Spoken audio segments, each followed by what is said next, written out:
Vamos lá, pessoal, dando continuidade aqui à segunda parte da aula de hoje. Nós vamos ver agora a classificação dos atos administrativos. Acabamos de ver os atributos e agora a gente vai ver as classificações do ato administrativo. Vamos estudar a seguir as principais... Deixa eu reiniciar aqui mais 30 minutos aqui no celular. Reiniciando aqui. Foi. Vamos lá, vamos estudar a seguir as principais classificações dos atos administrativos para fins de provas, as quais podem ser sintetizadas no seguinte quadro.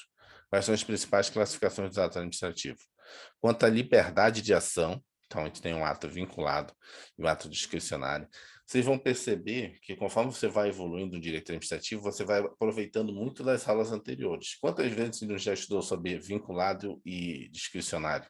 No poder, nos princípios, né? Então, você vai vendo que vai um acúmulo de assuntos que, com o tempo, você vai ver que vão interligar tudo no final. Destinatários, ato geral e ato individual. Cara, minha marcação aqui tá meio... Deixa eu tirar isso aqui. Isso é mais... Tá meio tremendo aqui. Vamos lá. Ato vinculado e ato discricionário, que é a liberdade de ação. Destinatários, o ato pode ser geral e individual. Quanto ao campo de aplicação, pode ser interno e externo. Forma de vontade, um ato simples, complexo e composto. Esse aqui, vou até marcar uma estrelinha. Esse aqui é o que mais cai. Da classificação, é um pouquinho mais complicado, é o que é mais cobrado em prova, né? Que são os tipos de atos, simples, complexo e composto. Quanto a prerrogativas, atos de império, ó, tá vendo aqui, ó, de novo? Ó, atos de império, gestão e de expediente. Quanto aos efeitos provocados, constitutivo, declaratório, extintivo e modificativo. Requisito de validade, ato válido, nulo, anulável e inexistente, cai. Despenca em prova isso aqui também. Quanto à execuibilidade, ato perfeito, eficaz, pendente, consumado. Isso aqui mais ou menos também, que se junta com o anterior. Pode falar. Esse distingo que o senhor falou que cai muito, são os três os requisitos de validade, ato válido, nulo, anulado, é os três ou o inexistente que cai mais? Não, cai todos. Todos. É Três mais ou não, menos você os básicos. entender, é mais ou menos você entender sobre aquelas questões que a gente estudou de revogação, anulação, entendeu? Se Ex foi novo, legal, ele é anulado, né? aham. Anulável, anulado, entendeu? Quanto à situação jurídica, ato regra, ato subjetivo e ato condição. Então, vamos lá. É importante notar que cada autor adota seus critérios de classificação, não havendo uma unanimidade a respeito das classificações e terminologias adotadas pelos respectivos doutrinadores. Assim, neste curso, iremos traçar classificações mais importantes para fins de prova. Então, vamos lá. Atos vinculados e atos discricionários. Daqui a gente já viu várias vezes, né? Tanto em poder quanto em princípios. Quanto à liberdade de ação, os atos podem ser vinculados ou discricionários. Atos vinculados são aqueles que a administração pratica sem margem de liberdade decisória, ou seja, todos os requisitos do ato administrativo são vinculados. Quais são os requisitos? COFIFOMOB, tem que memorizar isso. COFIFOMOB. Competência, finalidade, forma, motivo e objeto. Tudo isso a lei já diz. Qual é a competência? É o departamento tal, é a secretaria tal. Qual é a forma? É uma portaria. Qual qual a finalidade? É essa, né? COFI. Qual é a competência? É a secretaria tal. Qual é a finalidade? É essa. Qual é a forma? É uma instrução, uma portaria, é um decreto, né? Qual o motivo? O motivo tem que ser esse. Qual o objeto? Tem que ser esse. O motivo é porque você vai fazer o ato administrativo. Ó, quando tiver uma situação de inundação, de enchente, tal, poderá ser feito tal. Então, já tem um motivo. E qual é o objeto? O objeto são áreas, são estradas, são, né, prédios. Né? Então, na verdade, a lei já diz todos os requisitos para você fazer o ato. Como é que ele é feito, a forma dele, né? Qual é a finalidade dele. A finalidade sempre vai ser interesse público, né? Vamos lá. A lei impõe ao administrador um único comportamento possível a ser obrigatoriamente adotado. Naquela situação, sem margem para avaliação subjetiva. Segundo Carvalho Filho, o gestor não dispõe de nenhum poder de valoração. Por exemplo, a concessão de aposentadoria por tempo de contribuição a um servidor público. Preenchidos os requisitos legais da aposentadoria, será obrigatoriamente a concessão pela será obrigatória a sua concessão pela autoridade, não havendo espaço para a realização de juízo de valor. Exemplo, licenças expedidas no exercício do poder de polícia, homologação de ato previamente praticado. Ou seja, nesses tipos de ato, por exemplo, aposentadoria, é um ato vinculado. E eu, servidor público, completei todos os requisitos para me aposentar, todos. Idade, tempo de contribuição, né? Comprovei tudo.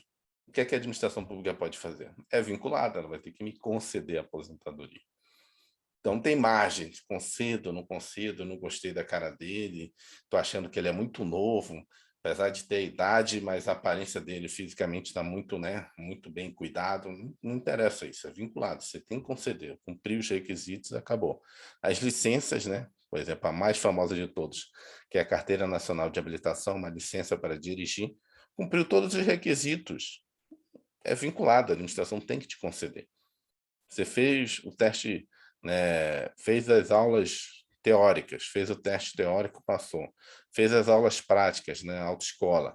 Fez o exame prático, passou. É vinculado. Você vai lá no Detran e vai ter que te dar a licença. Atos discricionários, por sua vez, são aqueles em que a administração pode praticar com certa liberdade de escolha, nos limites da lei. O administrador público poderia valorar seu conteúdo, seu destinatário, sua conveniência, sua oportunidade, seu modo de realização. Por exemplo, a concessão de licença para tratamento de interesse particular. Para tratamento de interesse particular. Na verdade, para tratar de interesse particular, no âmbito federal previsto na Lei 9.000, no artigo 91 da Lei 8.112. A lei menciona que a licença será concedida a critério da administração, dando a margem que o administrador decida se é conveniente ou oportuna a concessão da licença pleiteada. Exemplos, autorizações expedidas no exercício do poder de polícia. Então, autorizações são aquelas situações diferentes de uma licença. A autorização é, eu tenho interesse em determinada situação, tipo, preciso fechar uma rua para fazer uma confraternização. Eu tenho que pedir uma autorização do poder para fechar a rua. Posso ou não ser concedido, não é obrigatório, não é vinculado. Ah, porque todo ano é tradição, a gente faz isso. Sim, mas agora não pode aglomerar, né, por causa do Covid, não vou conceder. É uma autorização. Antes eu te autorizava a fazer, né, o bloco na rua, autorizava isso. Agora eu não vou conceder. Então, nunca, não é vinculado. As autorizações não são vinculadas. Permissão de uso de bem público, a mesma coisa. Aprovações em gerais, dosimetria das sanções aplicadas pela administração, por exemplo, essa licença a critério da administração. Como já comentamos anteriormente, tal liberdade é concedida ao administrador por meio de duas formas. A lei expressamente prevê. Então, a lei já diz o seguinte, a possibilidade da decisão do administrador. A lei prevê, por exemplo, que a administração poderá, vai estar escrito na lei, poderá, conceder a autorização, que a critério da administração, prazo será prorrogado, a suspensão terá até, esse até 90 dias significa o poder discricionário. Por que até? Porque pode ser de 1 até 90. Ele está dizendo que será de 90, vai ser até 90. Então, quando você vê esses termos na legislação, é porque está dando justamente o poder discricionário para a administração, podendo ser valorado. A lei utiliza conceitos jurídicos indeterminados. Na aplicação do conceito, implicitamente haverá um juízo de conveniência e oportunidade por parte do gestor. É o caso, por exemplo, da contratação direta mediante notória especialização. 8.066 de 93, artigo 25, inciso 2, parágrafo 1º. Ou seja, nesse caso aqui, a lei vai dizer assim mesmo, ó, você vai poder contratar diretamente, sem fazer licitação, né, quando a empresa tiver notória especialização. Mas o que é notória especialização? Ninguém sabe. Você, no processo, vai justificar. Vai pedir para a empresa, ó, me manda aí todos os trabalhos que você fez, me manda uma certidão, manda alguém que comprova que só você faz isso, né? Me manda aí as pessoas que fazem parte da sua instituição, tem mestrado, doutorado, ou seja, você comprova que a pessoa tem notória especialização, é discricionário. A lei não diz o que é notória especialização. Você, no seu entendimento, entende que notória especialização ninguém mais faz aqui. Então, vou contratar direto com a pessoa. Então, você tem a discricionariedade de achar que aquela empresa tem notória especialização, vai comprovar isso no processo e aí não vai fazer licitação, vai contratar direto com aquela empresa, mas logicamente com comprovação no processo, né? Da demissão do servidor público mediante conduta escandalosa, né? O que é conduta escandalosa? Não sei. Por exemplo, e aí, de novo, sem nenhum preconceito. Para algumas pessoas, algum tempo atrás, conduta escandalosa poderia ser duas pessoas se beijando no ambiente de trabalho. Sei lá, 10, 20, 30 anos atrás seria uma conduta escandalosa. Hoje seria? Para mim, não sei. Então, poderia ser falta de, vamos dizer assim, decoro ali no ambiente de trabalho, né? Um cross-dress do ambiente de trabalho? Poderia. Ficar ali namorando no ambiente de trabalho, mas seria escandalosa uma conduta escandalosa? Então, você vê que tem uma margem de discricionariedade no conceito jurídico indeterminado. Você não tem certeza, né, de que conduta é escandalosa. Então, fica a cada administrador definir no âmbito da sua discricionariedade, no âmbito da Lei 8.066, que seria isso. Vamos lá, esta última possibilidade foi cobrada na seguinte questão. Sebrasp, TCU, Auditor Federal de Controle Externo, Psicologia. Inclui-se na classificação de atos administrativos discricionários, inclui-se na classificação de atos administrativos discricionários praticada em decorrência da aplicação da norma que contenha conceitos jurídicos indeterminados. Então, o que ele está perguntando assim, então inclui-se na discricionariedade tudo aquilo que tem conceito jurídico indeterminado? Correto, né? Toda vez que você tem na norma um conceito jurídico indeterminado, ou seja, não é determinado, você que vai ter que interpretar aquele conceito. Como, por exemplo, ele acabou de falar aqui, conduta escandalosa. O que é conduta escandalosa? No ambiente atual que a gente vive, é muito diferente do que era 20, 30 anos atrás. É muito diferente para um chefe que tem 60 anos, né, de idade, 70, não tendo também preconceito de idade, mas, né, um servidor público lá que está na chefia e tem 60 anos de idade é uma ideia. Agora, um servidor que tem 30 anos de idade, né, e está assumindo a chefia, o que é conduta escandalosa para ele? É discricionário para ele. Então, você tem a margem de discricionalidade. Ele vai achar diferente, é de outra geração. O servidor que é chefe e tem 60 anos de idade é de uma geração. Agora, o atual chefe, que tem 30 e poucos anos de idade, ele é de outra geração. Então, a visão dele de escandaloso é diferente. Então, a lei deixou o conceito de determinado e o administrador vai interpretar. A discricionalidade, embora confira certa liberdade ao gestor, exige que ele decida dentro dos limites legais. Assim, não se pode confundir discricionariedade, de novo, assim, com arbitrariedade, situação na qual o agente atua fora dos limites da lei. Assim, o nulo será o ato arbitrário. Mais adiante, nesta aula, iremos detalhar melhor a diferença entre atos vinculados e discricionários, mas acho importante já visualizarmos, esquematizarmos os principais aspectos. Atos vinculados impõem ao administrador um único comportamento possível. Por quê? Porque está previsto na lei, né? No ato discricionário, o administrador tem o poder de decidir nos limites da lei, ou seja, ele decide o que é aquilo, sem margem de liberdade decisória, ou seja, sem margem, não tem margem, que é certa liberdade de escolha. Todos os elementos são vinculados, ou seja, todos os elementos, quando ele fala elementos, ele está falando o quê? COFIFOMOB, competência, finalidade, forma, motivo e objeto. Aqui os elementos, o quê? Quais são os elementos? Motivo do ato e o objeto do ato são discricionários. O que é o objeto do ato? Por exemplo, o que é o objeto do ato? O objeto do ato seria o seguinte: eu posso, como administrador público municipal, construir uma escola ou um hospital. A escola e o hospital são os objetos do ato administrativo, do meu ato administrativo, da minha decisão administrativa. Isso, se para determinado recurso que eu tenho não está vinculado, que eu tenho que investir em educação, tem recursos que são vinculados, são taxados. Esse recurso aqui é para a saúde. Esse recurso aqui é para a educação. Por exemplo, recursos do Fundeb é para a educação. Não tem jeito. Aí eu estou vinculado no meu objeto. Agora, se é um recurso genérico do orçamento meu municipal, eu não tenho vinculação nem para a saúde, né, do Fundo da Saúde, né, do SUS, não é um recurso do SUS, não é recurso do Fundeb, não é para educação básica, eu não sou obrigado a isso.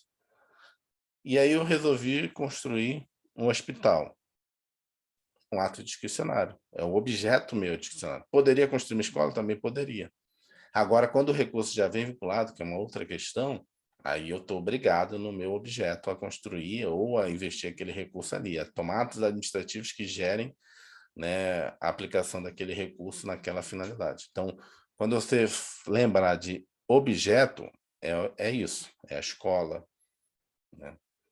É o hospital, é o seu ato administrativo que você está fazendo, é o objeto do ato.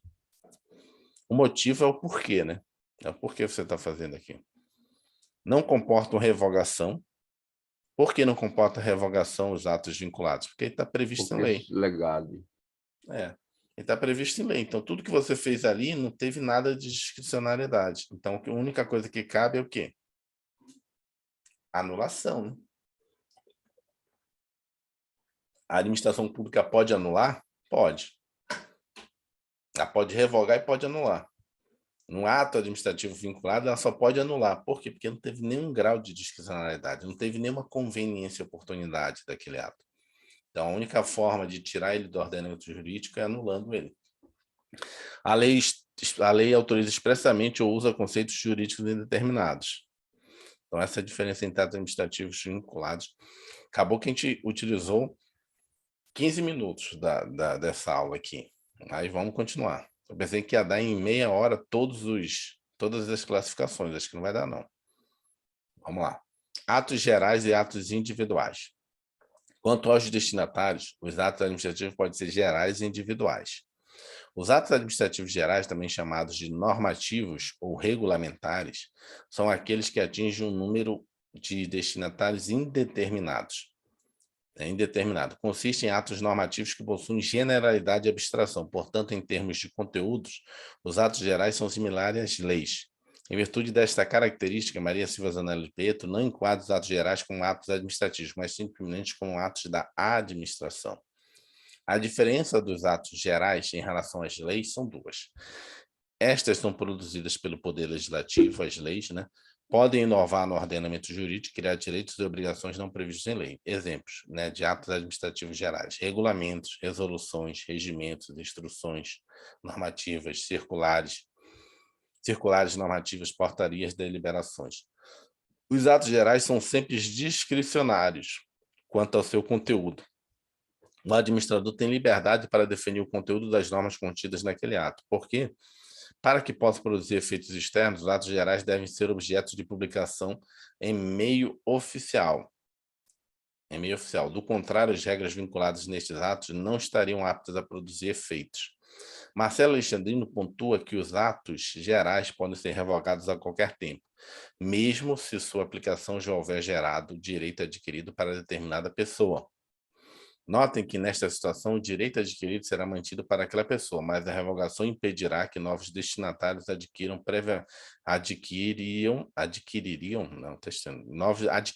na verdade, isso que ele quer falar, adquiram direitos provenientes daquele ato geral. Assim, dizemos que os atos gerais são revogáveis a qualquer tempo.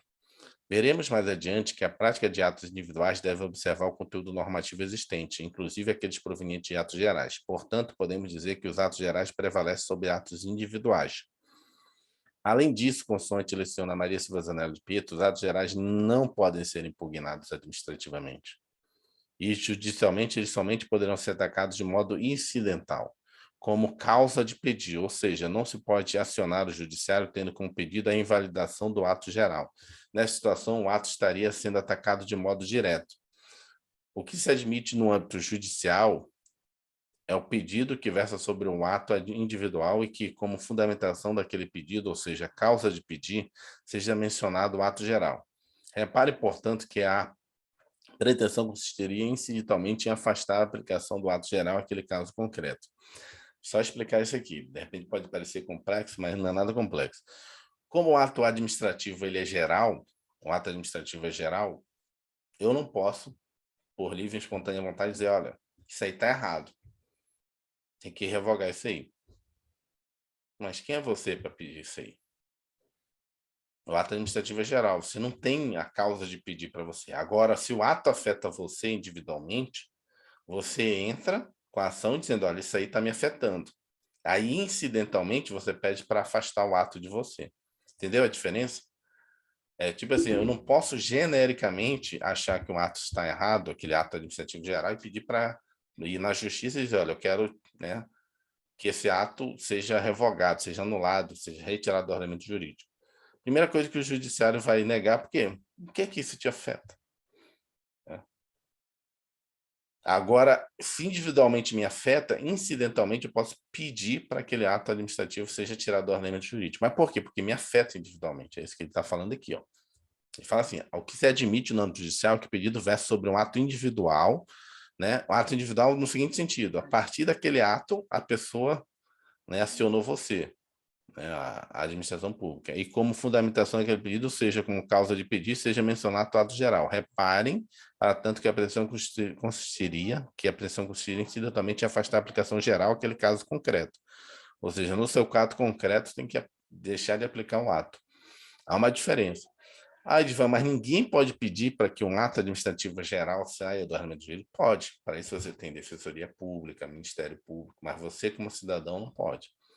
Você só pode, né, acionar o judiciário para essa situação quando for aplicado aquele ato geral especificamente para você. Então, tem a norma geral da Receita, o fiscal vai lá e resolve aplicar em você a multa, o tributo. Aí você, opa, não aceito, para mim está errado. Aí você vai na justiça para resolver o seu caso individual, mas como consequência, incidentalmente, você manda afastar o ato geral de todo mundo, né? Já os atos administrativos individuais, também chamados de concretos ou especiais, são aqueles que possuem destinatários determinados, podendo ser um único destinatário, um ato singular, ou múltiplos destinatários, um ato plurimo, desde que sejam determinados. Por exemplo, ato que concede aposentadoria a um servidor, é um ato individual singular. Ato administrativo que nomeia 30 servidores aprovado no concurso público, é um ato individual plurimo. Ele tem o nome de cada pessoa que foi ser nomeada ali, então é individual de cada um, apesar de estar nomeando todo mundo ao mesmo tempo. Outros exemplos: licença, autorização, permissão de uso de bem público, nomeação, demissão, exoneração de servidores públicos, desapropriação de um bem particular. Diferentemente dos atos gerais, os atos individuais podem ser discricionários ou vinculados. Os atos individuais irão demandar publicação oficial apenas quando produzirem efeitos externos e onerar o patrimônio público, devendo ser publicados para viabilizar o controle. Só fazendo o contraponto. O ato administrativo geral, para valer para todo mundo, ele obrigatoriamente tem que ser publicado. Por quê? Porque todo mundo precisa saber. Não dá para ficar só interno, publicação interna. Tem que ser publicado no Diário Oficial da União, que é o documento que faz todas as comunicações da administração pública para toda a sociedade. Não só fazer uma adendo aqui, não é só o Diário Oficial da União. Aí, por exemplo, no âmbito do Estado, Diário Oficial do Estado, no âmbito do DF, Diário Oficial do Distrito Federal, no âmbito municipal, Diário Oficial Municipal. Então, o Diário Oficial é que comunica erga omnes, ou seja, para toda a comunidade aquele ato administrativo. Nos demais casos, a administração pública poderia, por exemplo, aí por que o ato administrativo individual e não necessariamente todos vão ser publicados no Diário Oficial? Só aqueles que têm efeito externo, porque tem coisas que é só interna. Por exemplo, vai me conceder férias. Por exemplo, minhas férias é concedida, né, por um ato administrativo. Precisa todo mundo saber que eu estou de férias? Não. Aí tem o chamado, a administração pública usa o chamado boletim interno. Por exemplo, a Polícia Militar tem um boletim interno, a Marinha tem um boletim interno dela. São aquelas coisas que não precisa todo mundo ficar sabendo. Mas por que precisa ser publicado? Porque você precisa ficar registrado aquilo ali. Até para você atacar judicialmente, que afeta a sua vida. Porque a gente vai ver lá na frente que o ato administrativo ele também tem um requisito de validade. Não um requisito de formação dele, mas um requisito de validade dele, que é a publicidade dos atos. Entendeu? Então, não quer dizer que o ato não exista, ele existe. Você lembra que eu falei, isso aqui cai muito? Ato válido, anulável, aquela coisa toda. Por quê? Porque todo ato ele precisa ter a publicidade. Para quê? Para que ele seja válido. Por que preciso disso? Para que eu possa controlar. Porque imagina, faz um ato, não publicou em lugar nenhum, me afetou a minha vida como servidor. Como é que eu vou controlar isso? Como é que eu vou no judiciário? Onde é que está isso? Onde é que está escrito? Foi só de boca? entendeu? Você fica perdido. Eu não Esses atos gosto. são só para os servidores ou são atos também para os administrados? Não, Administrados também, né? quando é ato pro administrado, em geral, aí é Diário Oficial da União. Agora, os atos, eu estou falando em geral, pode existir exceção, mas o que eu estou dizendo é, tem ato que todo ato precisa ter publicidade. Mas aí tem a publicidade no Diário Oficial da União, tem a publicidade no boletim interno. Por que todo ato precisa ter publicidade? Porque todo ato precisa ter um controle judicial, tanto os vinculados quanto os discricionários. Por quê? Porque a publicidade para o ato administrativo, ele é um princípio para que você tenha validade. O ato ele só é válido quando ele tem a publicidade dele. Tem alguns que a publicidade dá eficácia. Só a partir do momento da publicação que passa a ter eficácia. Mas a validade todos têm que ter. Tem alguns que na hora que você publica, ele tem validade. Né? A validade pode ser retroativa, né? Na verdade, você está só na verdade, declarando alguma coisa ali, mas todo ato ele precisa ser publicado. Para alguns, para você ter uma ideia, para ele ter eficácia, ou seja, começar a valer só a publicação. Não é para ele ser válido, é para começar você a ter o direito. Então, por exemplo, um caso clássico é tipo dependente. Né? Eu estou falando internamente. Você só pode receber o dinheiro do seu dependente do momento que for publicado o ato. Ou seja, seu filho já nasceu. Né? Já tem a certidão de nascimento dele. Mas você precisa publicar no boletim interno que você teve um filho, para você começar a receber o auxílio. Ou seja, a eficácia desse ato só vai valer depois da publicação. Vai receber o retroativo? Vai, porque você tem direito pela Constituição desde o nascimento do seu filho, o auxílio. Mas a eficácia da cobrança só vai ter da publicação. Na hora que o RH publica, na hora que o RH, desculpa, recebe a sua certidão e faz o ato ali, já é válido. Mas para ter eficácia é só da publicação. Mas a gente vai estudar isso mais lá na frente, para você entender a diferença entre validade e eficácia. Eficácia é como se tivesse vigência, né? Como se fosse a lei. A lei foi aprovada no Congresso Nacional. Ela é válida? Ok. Foi aprovada por quem de direito. Mas ela já tem eficácia? Não. Por quê? Porque toda lei aprovada no Congresso Nacional tem que passar por sanção. E depois ser publicada, ser promulgada, que é a publicação no Diário Oficial da União. Ou seja, entendeu a diferença? A lei é válida. Eu já posso aplicar a lei? Não. Ela tem que Sim. passar pelo processo de publicação, como se fosse um ato Ou vai dar, administrativo. Ou ser vetado, né? é vetado. Pode ser vetado. Nos demais casos, vamos lá. Os atos individuais irão demandar a publicação oficial apenas quando produzirem efeitos externos, onerário e patrimônio público, devendo ser publicados para viabilizar o controle. Nos demais casos, a administração pública poderia se ocorrer de outras formas de dar publicidade ao ato, a exemplo da intimação da pessoa interessada pela via postal. Se o ato individual gera direito adquirido, ele não é suscetível de revogação. Portanto, a revogação do ato individual somente é possível quando não houver gerado direito adquirido aos seus destinatários. Por fim, é importante mencionar que os atos individuais podem ser impugnados diretamente, né, quer seja por meio de recursos administrativos ou ações judiciais. Vamos lá, atos gerais, destinatários indeterminados, os individuais, os destinatários são determinados, pode ser singular, uma pessoa só ou várias pessoas. Discricionário, né, quanto ao conteúdo, né, os atos gerais são discricionários quanto ao conteúdo. E os atos individuais podem ser discricionários ou vinculados. Prevalece sobre os individuais na hora que tiver tem uma portaria específica para mim, mas tem um decreto que fala outra coisa. Não, então vou cumprir o decreto. Ele sobrepõe o individual. Tem uma ordem aqui interna da minha chefia, por meio de uma ordem de serviço, mas tem um decreto, tem uma instrução do Ministério dizendo o contrário da ordem de serviço do meu chefe, que é o que eu cumpro, o ato geral. O chefe não pode fazer uma ordem de serviço, ordenando um serviço para mim que o ato geral não permite, entendeu? Então, deve observar os gerais. Revogáveis, né? Mesmo se gerar direito adquirido. E é individual, não. Se gerar direito adquirido, são irrevogáveis. Não pode mais revogar. O que é isso aí? Concedi, né, uma gratificação específica ao servidor. Né? E agora? Eu posso anular o ato. Agora, revogar por conveniência e oportunidade, não. Você concedeu, interpretou a lei.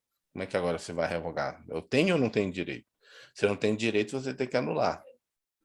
Agora, se eu tenho direito, não vai revogar, não é conveniência, né? Gerou direito adquirido para mim, tenho direito. Agora tu vai ter que anular um ato, de justificar por que ele é ilegal, já que eu já estava recebendo aquele valor.